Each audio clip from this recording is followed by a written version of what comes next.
bref, et parler de tout pour les francophones, les françaises, ceux qui nous écoutent dans tous les pays francophones. Mais c'est le temps de vous écouter et que vous parlez, vous pouvez dire ce que vous voulez. Mais d'abord, je vais commencer par comment on avait fait ici. On a commencé par le professeur Mulumba. Le professeur Mulumba nous a parlé de tout ce qu'il fallait faire. Et d'abord, il a parlé des conflits qui étaient la cause de tout ce qui se passe ici par rapport concernant la migration. Et il a parlé de ce que nous devons faire. Et il a parlé de Lampedusa, tout ce qui se passait là-bas. Il a parlé de la loi sur le travail qui a été signée entre le Ghana et le Nigeria. Il a aussi dit nous devons tous accepter comme Africains, tous les Africains dans tous les territoires africains.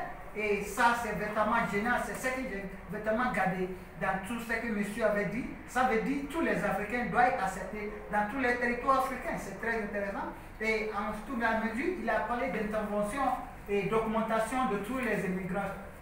Les immigrants, régulation des immigrants ici, régionales et internationales, et aussi ce que l'Union africaine devait faire, et c'est tout ça, mais le professeur Patrick Mulumba du Kenya, un panafricaniste, avait tout dit, et ça, c'est vraiment génial. Au fur et à mesure, il a parlé aussi pour mettre un thème et un exemple à tous ceux qui nous écoutent. Il a pris un exemple de Botswana, Botswana qui avait eu un leadership très unique, qui a aidé tous ses citoyens à aller à l'exil, aller en immigration, faire ce qu'il fallait, comment il fallait faire. Et ça veut dire que les Africains devaient prendre l'exemple de Botswana.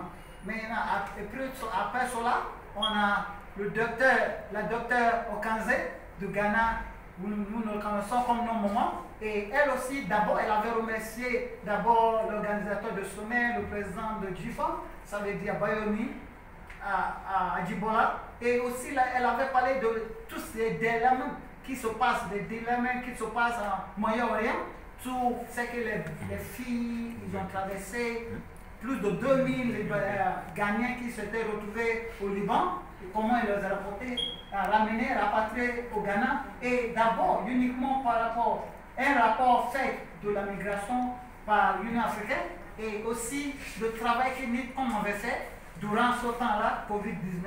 Et aussi, elle a parlé aussi de l'esclavagisme forcé que les filles, les femmes africaines ont traversé. Et aussi, sans oublier aussi Kafala. Et elle nous a parlé de Kafala. Kafala, c'est quoi? Les travaux forcés, les femmes emmenées dans des situations incroyables, les passeports saisis d'abord. Et elle a dit on devait avoir une plateforme unilatérale pour pouvoir discuter tout cela. Et ils disent l'Union africaine avait entraîné, amené plus de 10 000 travailleurs pour comprendre comment se passe l'affaire de migration. Et encore parler d'une élection de clé qui a été signée le octobre 2019. Et c'est ça, affaire de Dr Okanze, qui aussi nous avait amené l'ex-ambassadeur du Ghana au Liban, qui nous a raconté les histoires et les expériences qu'il avait eues, et éventuellement tout ce qui était dit à ce côté-là. Maintenant, on parle d'ici au Nigeria, ça veut dire service immigration du Nigeria, le porte-parole, qu'il avait parlé de migration régulière, que nous devons, tous Africains, devaient avoir une migration régulière. Ça veut dire vous devez faire tout ce qu'il fallait avant d'aller à l'étranger, avant d'aller chercher ce que les gens disent chercher. Avant d'aller chercher, vous devez notamment avoir tout ce qu'il fallait faire. Le respect de l'humanité aussi est très intéressant selon lui. Et pour rapatrier un Africain, ça veut dire qu'il a déjà commis des erreurs, des crimes. Et immigration, d'aller en immigration n'est pas un crime selon lui. N'importe qui peut aller en immigration pour aller travailler, chercher une vie. Mais tout ça, il y a une manière de faire légalement. Et c'est tout ça qui m'a encouragé.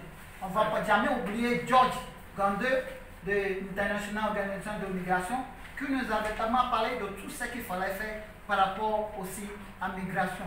Il nous a cité certaines choses. Et ces choses-là, c'est des choses très importantes que nous devons garder dans toutes ces choses. Et M. Fanillon aussi, M. Fanillon, c'est l'ex-président de l'Union africaine, l'Union des nationales journalistes ici est à Doyo, au Nigeria. Il a parlé de courage fort, le courage fort du président de Dufon qui a tout fait pour organiser la situation qu'on traverse, la réalisation de ce sommet, et aussi une immigration légale, il a dit, ce n'est pas un crime, c'est vraiment une bonne chose. On ne va pas oublier aussi M. Korede Ogunbumi de Radio Nigeria, qui aussi a félicité Dufon pour ce projet, et puis le courage et tout ce que Radio Nigeria avait fait engager pour ce